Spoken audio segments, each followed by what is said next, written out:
Essa cena é o que teatro deveria ser, se soubesse falar a linguagem que lhe pertence. Faço uma pergunta. Como é que no teatro, pelo menos no teatro tal como conhecemos na Europa, ou melhor, Ocidente, tudo que é especificamente teatral, isto é, tudo que não obedece à expressão através do discurso das palavras, ou se preferirmos, tudo que não está contido no diálogo, o próprio diálogo considerado em função de suas possibilidades e a formação em cena, das exigências dessa sonorização, seja deixado em segundo plano. Como é que o teatro ocidental porque felizmente há outros, como o teatro oriental, que souberam conservar intacta a ideia de teatro, ao passo que no Ocidente todo o resto se prostituiu.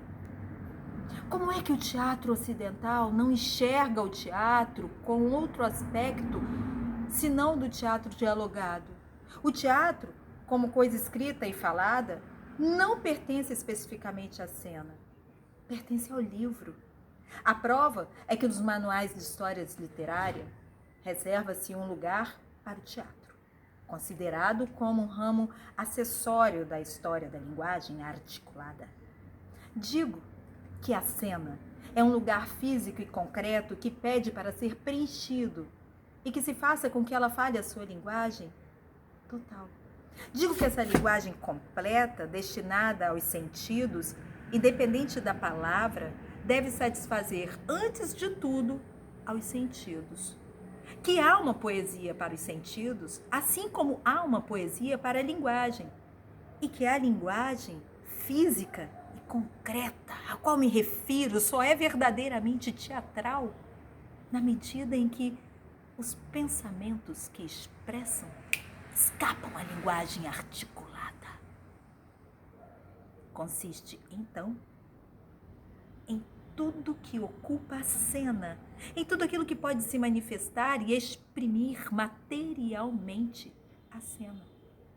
Essa linguagem, feita para os sentidos, deve, antes de mais nada, tratar de satisfazê-los. Isso não impede de, em seguida, desenvolver todas as suas consequências intelectuais e todos os planos possíveis e em todas as direções.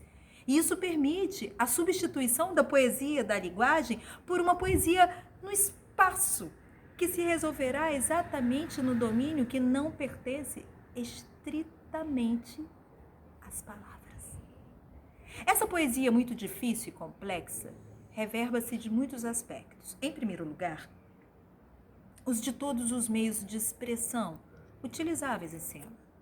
Música, dança, artes plásticas, pantomima, mímica, iluminação, cenário, cada um desses meios tem uma poesia própria, intrínseca, e depois uma espécie de poesia irônica, que provém do modo como eles se combinam entre eles nas situações.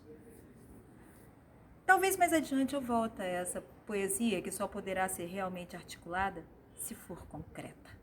Isto é, se produzir objetivamente alguma coisa através de sua presença ativa em cena.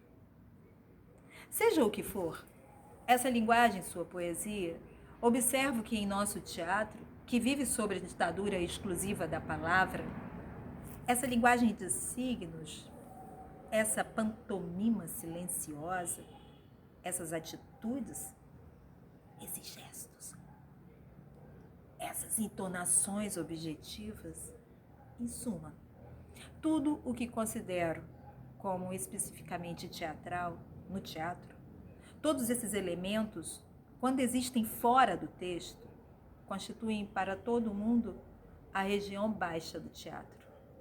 São chamados negligentemente de arte e confunde-se com aquilo que se entende como encenação, ou realização, ou sorte, quando não se atribui a palavra encenação à ideia de uma suntuosa idade artística, que pertence exclusivamente aos grupos da iluminação e do cenário.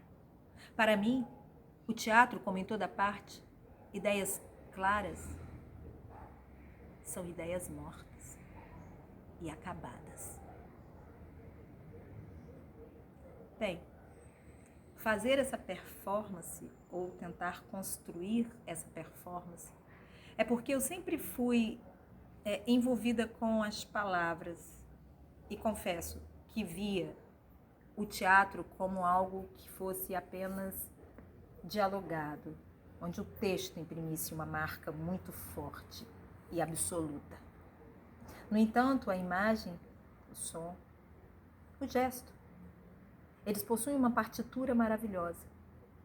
Eles possuem a essência do teatro, aquilo que é místico, que é ritual. Então, acho que fica assim o meu entrelace entre o texto e a cena.